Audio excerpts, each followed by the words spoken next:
Film की शुरुआत 1905 से होती है। ब्रिटिश सैनिकों का एक समूह शिकार अभियान पर निकला हुआ है। जिस जानवर का शिकार किया जाना है उसे शाम के एक समारोह में आने वाले एक उच्च पदस्थ सैन्य अधिकारी को भेंट किया जाना है। इन सैनिकों में पर्सी फॉसेट नाम का एक ब्रिटिश अधिकारी भी शामिल है, जो अपनी पत्नी नीना और अपने छोटे बेटे जैक के साथ वहां आया है। जैसे ही शिकार शुरू होता है, पर्सी सफलतापूर्वक निशाना लगा देता है। उसके लिए यह सिर्फ एक प्रतियोगिता जीतने की बात नहीं थी। उसे विश्वास था कि यह उपलब्धि शायद आखिरकार उसके परिवार के नाम को सम्मान दिला सकेगी। लेकिन जब उसी शाम समारोह शुरू होता है तो उसकी सफलता पर लगभग किसी का ध्यान ही नहीं जाता। न कोई प्रशंसा, न कोई सम्मान। समय बीतता रहता है और पूरा एक साल गुजर जाता है। आखिरकार पर्सी को लंदन की रॉयल जियोग्राफिकल सोसाइटी में बुलाया जाता है। वहां उसकी मुलाकात जॉन नाम के एक व्यक्ति से होती है, जो उसे पूरी स्थिति समझाता है। बोलीविया और ब्राजील के बीच विशाल अमेजन वर्षावन फैला हुआ है और दोनों देशों के बीच की सही सीमा अब तक स्पष्ट नहीं है। यह विवाद अब एक गंभीर समस्या बन चुका है, क्योंकि लगातार बढ़ते तनाव के कारण उस क्षेत्र का रबर व्यापार प्रभावित हो रहा है। सोसाइटी को ऐसे व्यक्ति की जरूरत है जो उस इलाके का मानचित्र तैयार कर सके और दोनों देशों के बीच सही सीमा निर्धारित करने में मदद कर सके। और जॉन को विश्वास था कि पर्सी इस काम के लिए सबसे उपयुक्त व्यक्ति है। वह उसे चेतावनी देता है कि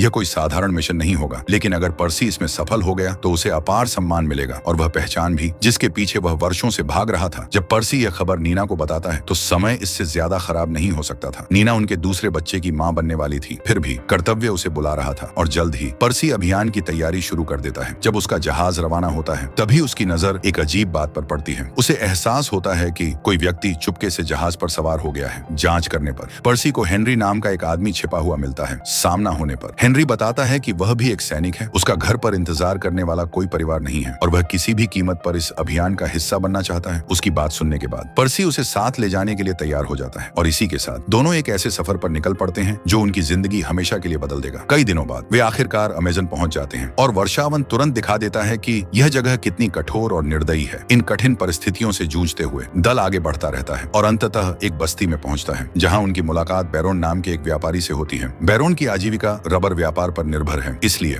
बोलीविया और ब्राजील के बीच शांति स्थापित होना उसके लिए बेहद फायदेमंद होगा। चूंकि पर्सी का मिशन भविष्य के संघर्ष को रोकने में मदद कर सकता था, इसलिए बैरोन अभियान का समर्थन करने का फैसला करता है। वह उन्हें कई आदमी उपलब्ध कराता है, 2 घोड़े देता है और सबसे महत्वपूर्ण एक स्थानीय आदिवासी गाइड भी देता है, जो वर्षावन को किसी और से बेहतर जानता था। जरूरी सामान जुटाने के बाद दल जंगल के और भीतर बढ़ता जाता है। उनका लक्ष्य था पास की एक नदी के उद्गम तक पहुंचना और फिलहाल वही नदी उनके मार्गदर्शक की तरह काम कर रही थी। यह सफर बेहद थका देने वाला था। इसी दौरान पर्सी को नीना का एक पत्र मिलता है। उसके अंदर एक शानदार खबर थी। नीना ने एक बेटे को जन्म दिया था और उसका नाम रखा था ब्रायन। लेकिन ज्यादा समय नहीं बीता और हालात खतरनाक हो जाते हैं। बिना किसी चेतावनी के आदिवासी योद्धाओं का एक समूह अभियान पर हमला कर देता है। इस हमले में कई लोग घायल हो जाते हैं और टीम का एक सदस्य अपनी जान गंवा देता है। अफरा तफरी के बीच पर्सी नदी में छलांग लगा देता है और किसी तरह बच निकलने में सफल हो जाता है। बाद में गाइड उन्हें समझाता है कि इन इलाकों से गुजरने वाले बाहरी लोगों को अक्सर खतरे के रूप में देखा जाता है। अभियान आगे बढ़ता रहता है और रास्ते में गाइड उन्हें एक दिलचस्प कहानी सुनाता है। वह बताता है कि जिस झरने के पार वे जा रहे हैं उसके आगे घना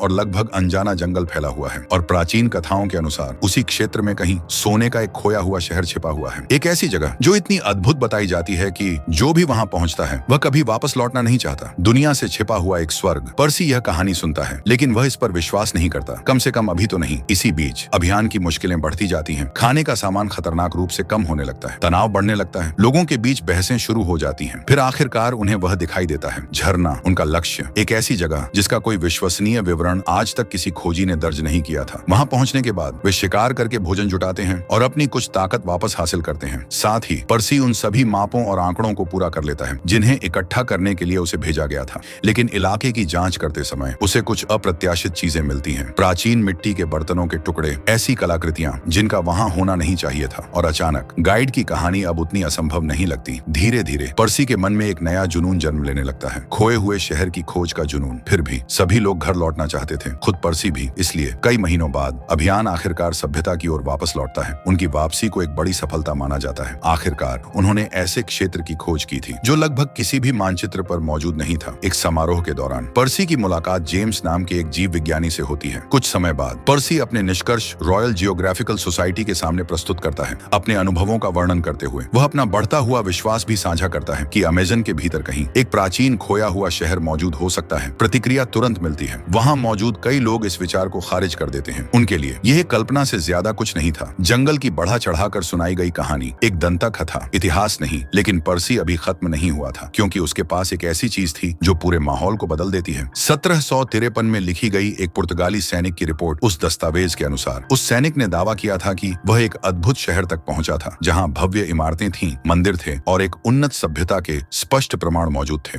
ऐसी जगह जिसके बारे में अधिकांश लोग मानते ही नहीं थे कि वह अमेजन में हो सकती है। और क्योंकि यह दस्तावेज ट्रिनिटी कॉलेज की लाइब्रेरी से आया था, इसकी प्रामाणिकता को नजरअंदाज करना आसान नहीं था। अचानक पूरा हॉल शांत हो जाता है। पहली बार लोग पर्सी के सिद्धांत को गंभीरता से लेना शुरू करते हैं और जल्द ही उसे एक बार फिर अमेजन लौटने की अनुमति मिल जाती है। इस बार हेनरी और जेम्स भी उसके साथ होंगे। दूसरा अभियान उम्मीदों के साथ शुरू होता है। दल आगे बढ़ता रहता है और आखिरकार एक नदी पार करने की जगह तक पहुंचता है। तभी बिना किसी चेतावनी के आसपास के जंगल से तीरों की बारिश शुरू हो जाती है। यह वही जनजाति थी जिसने कई साल पहले पर्सी पर हमला किया था। एक पल के लिए ऐसा लगता है कि फिर से अफरा तफरी मच जाएगी, लेकिन इस बार पर्सी अलग तरह से प्रतिक्रिया देता है। किसी के घबराने से पहले ही वह एक ही शब्द बार बार चिल्लाने लगता है, अमीगो अमीगो। जनजाति के लोग रुक जाते हैं और फिर खोजकर्ताओं का अपने गांव में स्वागत करते हैं। पहली बार अभियान को दुश्मनी नहीं बल्कि आश्रय मिलता है। वहां रहते हुए जेम्स एक आदिवासी अनुष्ठान देखता है जो उसे हैरान कर देता है। जब वह इस बारे में पर्सी से बात करता है तो पर्सी शांत स्वर में उसे उस जनजाति की मान्यताओं के बारे में बताता है। उनकी परंपराओं के अनुसार मृत लोगों का इस तरह सम्मान करने से उनकी आत्मा समुदाय के साथ बनी रहती है। बाद में पर्सी जनजाति के मुखिया से मिलता है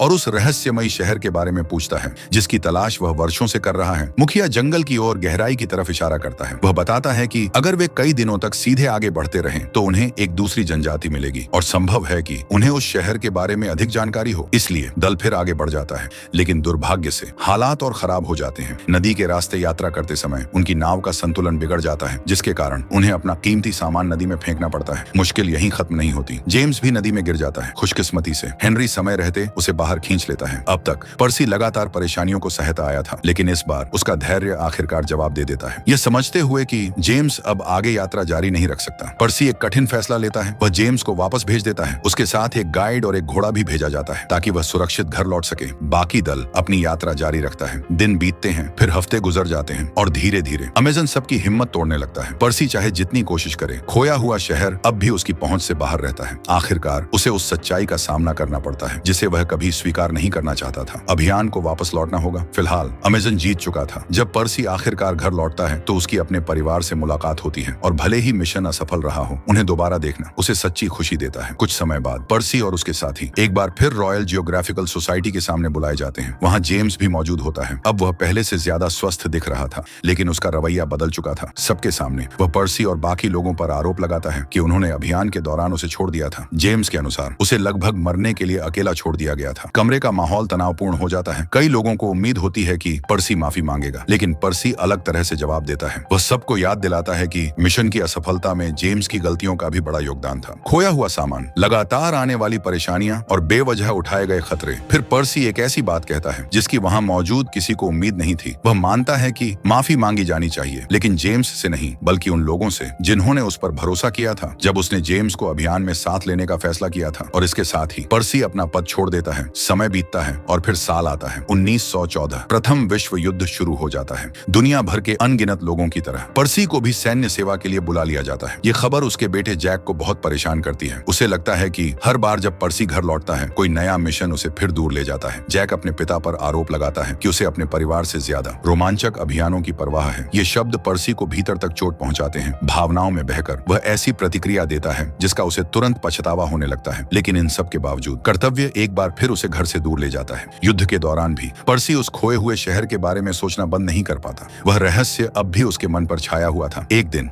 हेनरी उसकी मुलाकात एक ऐसी महिला से करवाता है जो दावा करती है कि वह लोगों के भविष्य की झलक देख सकती है। कुछ देर पर्सी को देखने के बाद वह उससे एक अजीब बात कहती है। वह कहती है कि पर्सी किसी बेहद महत्वपूर्ण चीज की तलाश कर रहा है और उसके अनुसार पर्सी अपनी मंजिल के जितना सोचता है उसे कहीं ज्यादा करीब है। उसे बस आगे बढ़ते रहना है। ये शब्द उसके भीतर कुछ जगह देते हैं। उसका पुराना संकल्प फिर लौट आता है। कुछ समय बाद पर्सी खुद को एक भीषण युद्ध के बीच पाता है। एक लड़ाई के दौरान दुश्मन सेना क्लोरीन गैस से हमला करती है। इसके परिणाम विनाशकारी होते हैं। पर्सी और उसके साथी सैनिकों को भयानक कठिनाइयों का सामना करना पड़ता है, लेकिन वे पीछे हटने से इनकार कर देते हैं। आखिरकार वे जीत हासिल कर लेते हैं। समय बीतता है और युद्ध समाप्त हो जाता है। पर्सी सेना से सेवानिवृत्त होकर अपने परिवार के साथ शांत जीवन में लौट आता है। लेकिन खोए हुए शहर की कहानी अब पूरी दुनिया में फैल चुकी थी। अब तो संयुक्त राज्य अमेरिका भी अमेजन में अपना अभियान भेजने की तैयारी कर रहा था। अमेरिकी प्रतिनिधि पर्सी से संपर्क करते हैं और चाहते हैं कि वह उनकी खोज में मार्गदर्शन करे। लेकिन पर्सी मना कर देता है। फिर कुछ अप्रत्याशित होता है। जैक अपने पिता के पास आता है। इस बार